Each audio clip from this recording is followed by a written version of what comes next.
When alone in the dark, do you ever hear strange noises? See objects moving that shouldn't be there? Feel a cold chill that runs up your spine? The hair on your back of your neck stands up? Or have the feeling as though someone's watching? Those are things that the S.P.O.O.KS, the Supernatural Paranormal Organization of Kansas team, investigate. They search for the truth to determine if there's a scientific, rational explanation for the occurrence, or if there's a reason to investigate.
On this episode of Exploring the Unknown, the S.P.O.O.KS team heads to the historic town of Atchison, Kansas, to help some homeowners by trying to capture the truth to the paranormal occurrences that they are experiencing.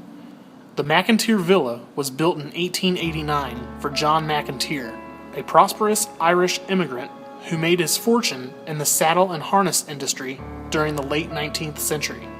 This historic home bolsters stained glass windows, 5 elegant fireplaces, elaborate woodwork, and hand-carved staircases, as well as many claims of paranormal activity. The claims of paranormal occurrences range from phantom-like apparitions, hearing the presence of someone who is not there, all the way to being touched by entities that do not have a physical presence. What will the S.P.O.O.KS team uncover as they explore this beautiful and richly historic house located in the heart of the most haunted city in Kansas? Join us as we venture into the depths of time and uncover the history of the McInteer Villa. John McInteer and his first wife moved into the house in 1889.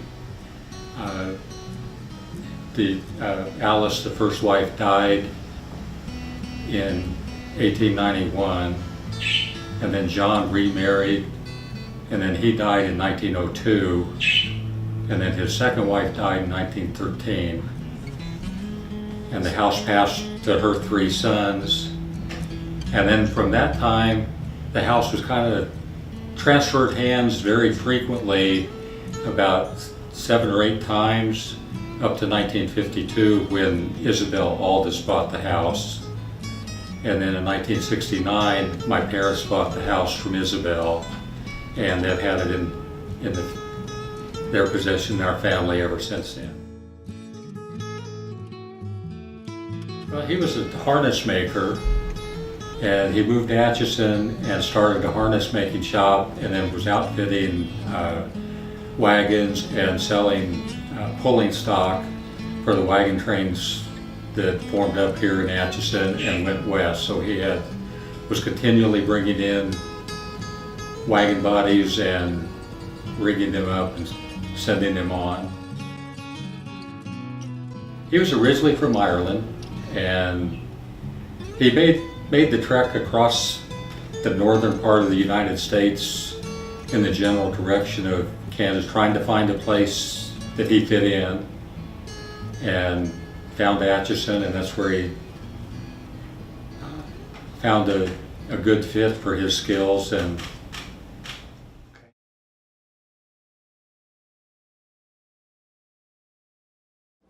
look at that, Leash. Oh. Get it with the camera. Oh, And as soon as she turns the camera Yeah, towards it, it goes away. Let's go back towards you. You want to hold it? Can you go back to that green light that Steve's holding in his hand? Try to grab it from him? Oh, hello. I'll share it with you. You can grab onto it if you want. Okay, can you make it light up higher than the orange one? One common theory in the scientific paranormal research field is that spirits or entities can harness energy to manipulate electromagnetic fields. The K2 meter is a widely used tool in the paranormal community that allows investigators and researchers the ability to witness these distortions in the electromagnetic spectrum and possibly communicate with the beyond. Go up a little bit more. Let's see if we can get a red. Try to really pull it from his hand. It's okay. We won't get mad. There you go.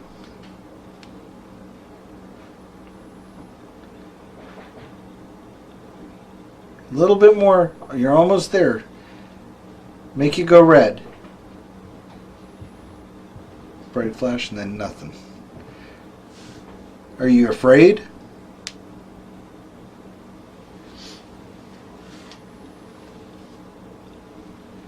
You can go ahead and touch it again.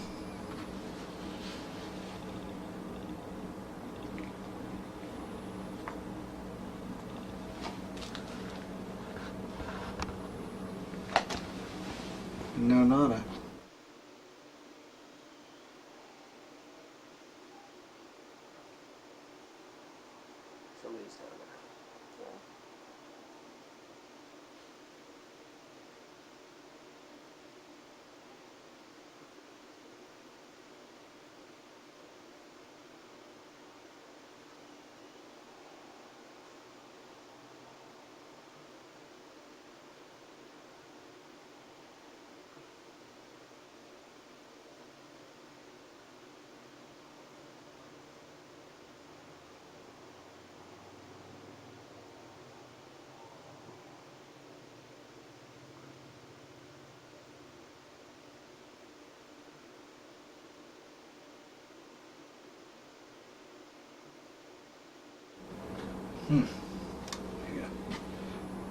Whoa, found it. Got the red.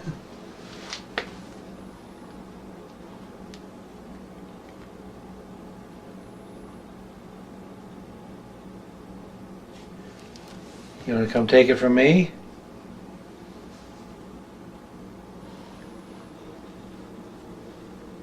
There's nothing.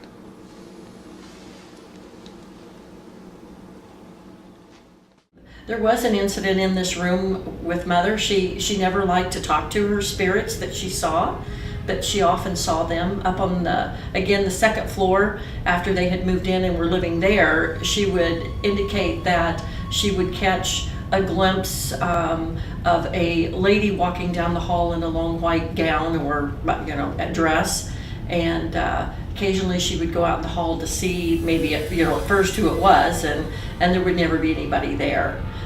She got very accustomed to the activity in the house and always said that we had friendly ghosts. She made a pact with them early on that they could live in the house together. If they were nice to her, she'd be nice to them, and they just lived together. And she kind of told them that early on, and everything has worked out fine during her 40-ish years living in the house. This was the TV room for her with her recliner here. There was a Sunday afternoon she was watching TV, and she happened to look over towards the dining room where the couch was, and she said there was a young man, a little boy, standing at the end of the couch just watching her. Again, she never liked to talk to him, but she did look away for a little bit and looked back, and then he had gone. She said about an hour after that, she had some books at the end of the TV stand, and she said, she had looked over and there was a young lady with a pink dress on, kind of running her hands up and down the books, like she was trying to figure out what they were. And so she, again, she looked away for a little bit, and then later she just kind of faded away. Can you raise your hand for me?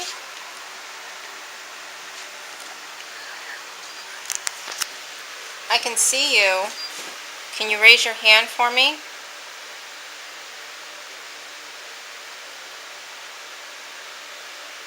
Why don't you raise your hand real quick? Can you raise your hand like I am?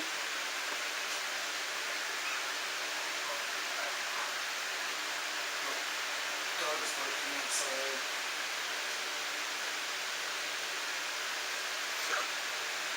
You're touching it, Steve.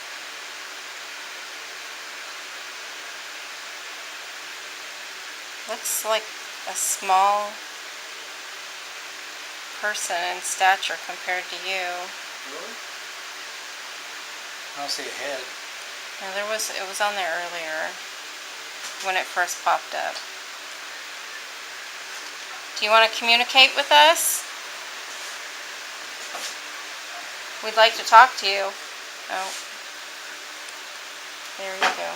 Okay. Can you touch me? It's in and out. There it is. Can you walk over to me and touch me? What the hell? I'm right here by you. It's gone. Is it gone? It caught down on the floor on all fours and then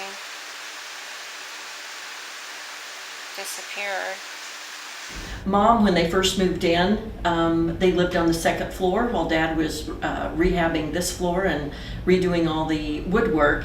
Often when Dad and the boys would go fishing on weekends, she would be sitting in the TV room and she would hear a door shut. She would hear some people coming up the steps. She thought that Dad and the boys were home from fishing, so she would get up and walk over to the west room where there was a window that looked out over the driveway to make sure they were home and see what they had and if they'd caught any fish. And many times when that happened, they weren't home yet.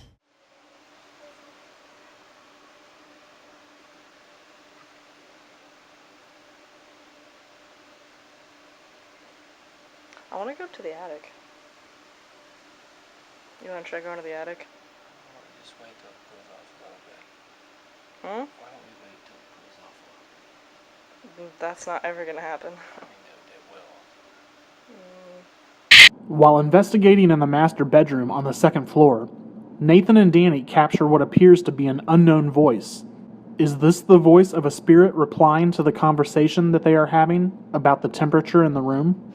That's not ever going to happen. I mean, it will. That's not ever going to happen. I mean, it will. That's not ever going to happen. I mean, it will. No, it's been dark for like the last half an hour. I don't think it's going to get any cooler up there.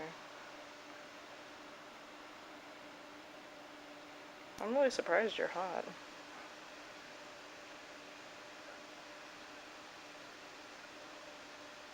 Is that the cord coming off the thing that keeps moving? I think so. It could be the cord. There's a fan over there, remember? Well, yeah. Did you hear that? All I heard was you stretch your leg out. I see that there.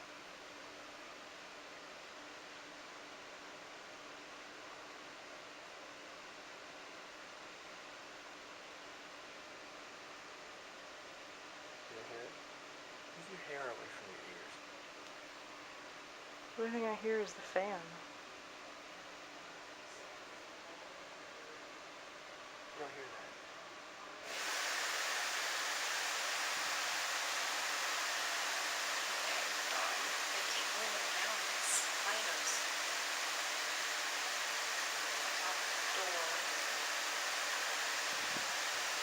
Can you come down here and touch one of us?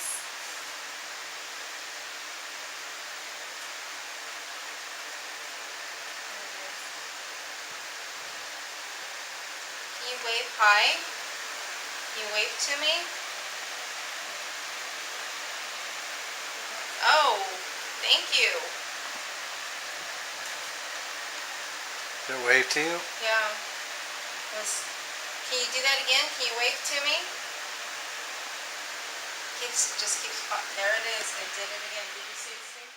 The rocking chair originally belonged to Isabella Aldous Goldie, And she actually died in this room, sitting in the rocking chair. So there seems to be a lot of activity in this room and near the rocking chair.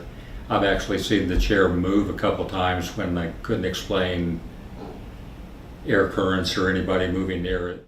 My parents had bought the house just prior to her death, and they lived 2 blocks away. Goldie had a standing order for a cab to come pick her up and take her down to a local diner for dinner every evening. She didn't show up out to the curb for 2 days. The cab driver called the police.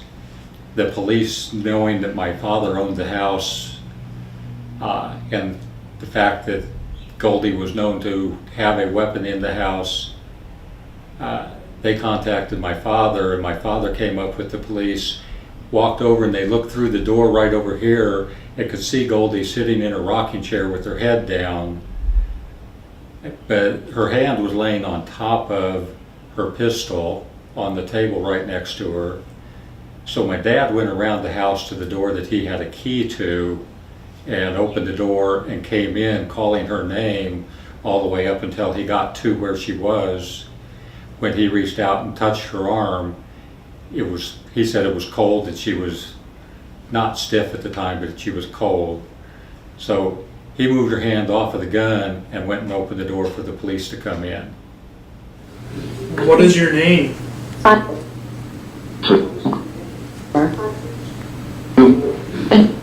Goldie, are you here?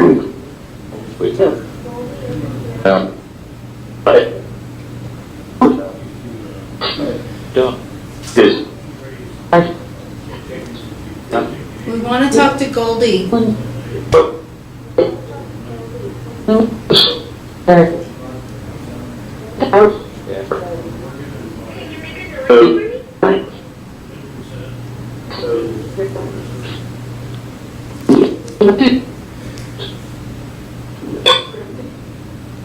who are you? Goldie's not here. Who are you?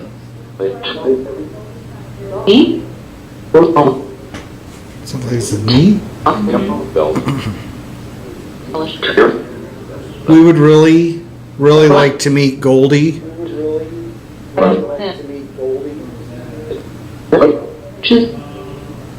We'd like to talk to her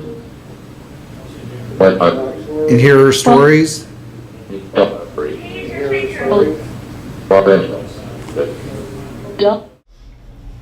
The rocking chair, this is the one Goldie actually died in.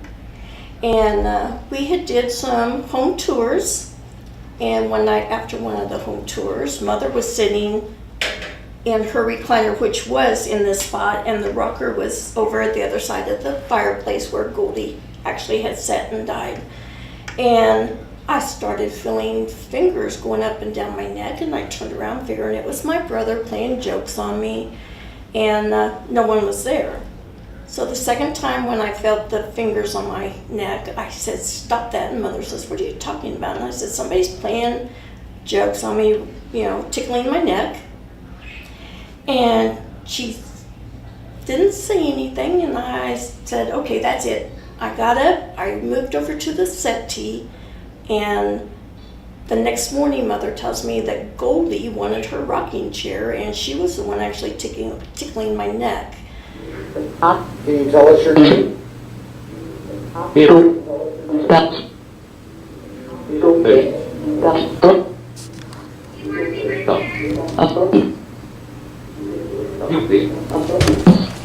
You just said Goldie. I did say Goldie, I heard it. Goldie, are you here? Goldie, are you here?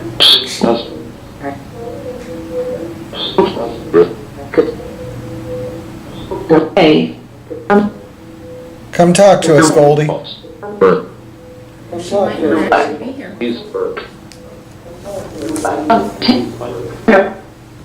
If Goldie isn't here, who are we talking to?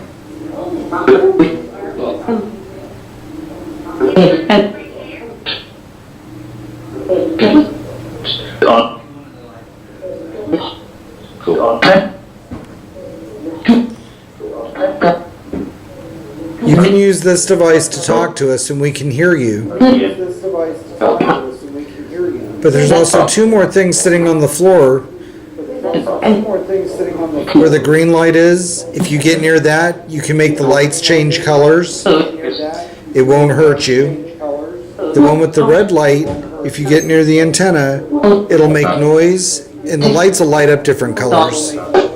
Larry Moore was here doing one of his Halloween vigil stories, and while the cameraman was aiming the camera up a stairwell and his assistant was adjusting the lights at the top of the room, he said, "Those look really good the way they are," and then he was fidgeting with his camera, and then he goes, "Whatever you're doing to make those shadows move around, that's really good, keep it up." And the assistant was right over his shoulder, goes, "That's not me." And at the time, there was nobody upstairs to be moving anything to make the shadows move. So I don't know what it was. It was in just shortly before Halloween when we had the house closed up and no open windows. So I have no explanation for what it was, but it was there. And then in the video later, when we saw it on TV, in the window at the top of the stairs, it looks like there's a face in the window talking, and several people called my mother and I up afterwards and asked if it was my mom standing outside the window looking in. And the window's about 11 feet above the sidewalk outside it, so for a person to be standing there would have been not real feasible. There's some. I want to know what the reflection is though, because it's like projecting like your own ghost. There's windows everywhere. Well, no, it's not the window though. It's only whenever I put you in the view. There's a shadow right here. You don't see my gigantic shadow? No, I see that.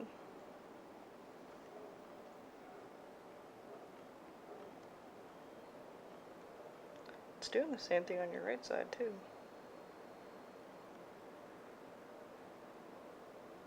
Why don't you flip the camera screen over this direction so I can see?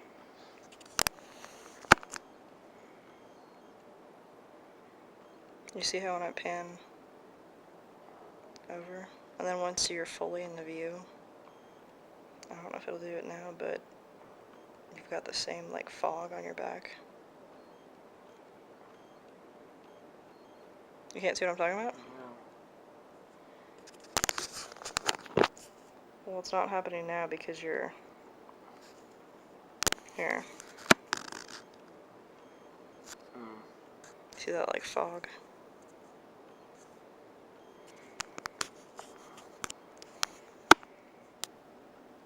There's probably a really simple explanation.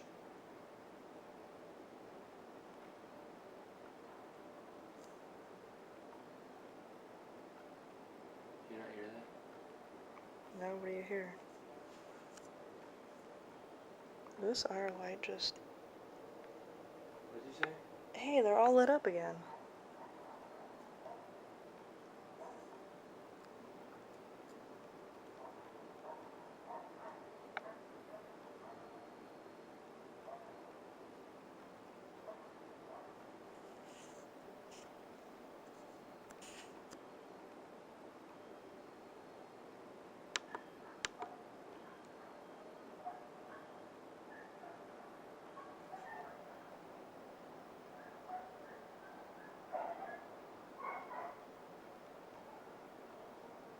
What'd you hear? Something moved across the floor.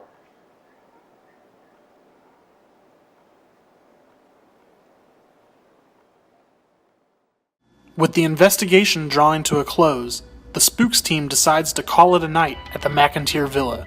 With all the personal experiences that took place throughout the night during the investigation, the team is anxious to head home and immediately start reviewing the data for tangible evidence of paranormal activity.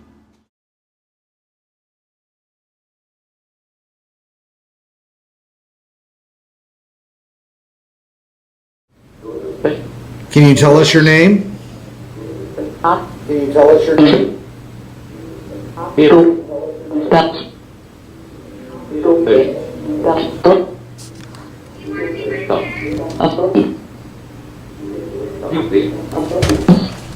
just said Goldie. It did say Goldie, I heard it.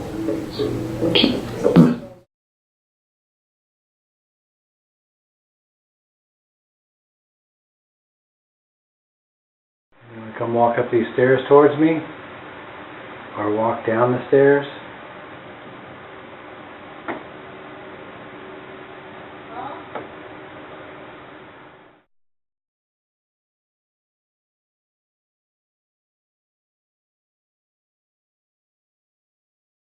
That's not ever gonna happen.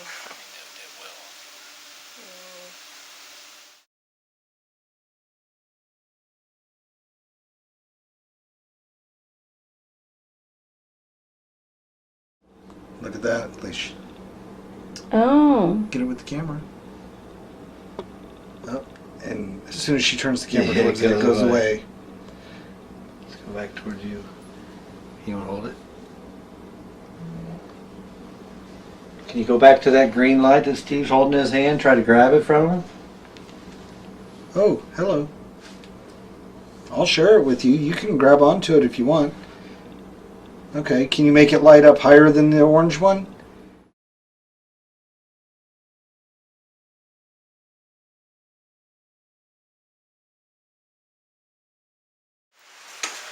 Can you raise your hand for me?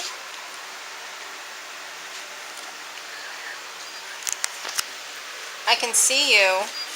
Can you raise your hand for me?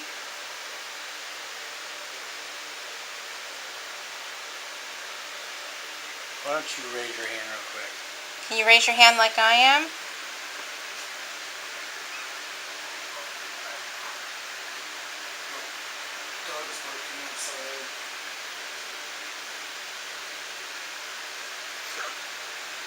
You're touching it, Steve.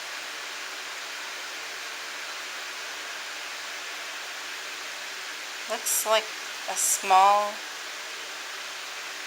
person in stature compared to you. Really? I don't see a head. Yeah, it was on there earlier when it first popped up. Do you want to communicate with us? We'd like to talk to you. Oh. There you go. Okay. Can you touch me? It's in and out. There it is. Can you walk over to me and touch me? What the hell? I'm right here by you. It's gone. Is it on? It caught down on the floor on all fours and then disappeared. Well, Atchison in general, there is a lot of areas that are haunted. They do have annual haunted trolley tours that are very popular. They have actually already started once a month, and then as it gets closer to Halloween, they start having them more frequently. They usually are a sellout, and usually they do add more on. And these have been going on for quite some time. We did have the house open, I think on 2 occasions during that time, and offered tours just to the first floor. And told the history and some of the stories of the home. There's Jackson Park out on the south side of town, Molly's Hollow, that they say is haunted, and that you can hear screeching and screaming down in that area. The trolley tour goes there. We do have the Sally House here in Atchison that is well known as well. We have the River House has also had some incidents, and just several places around town. So Atchison does have a lot of history of paranormal activity.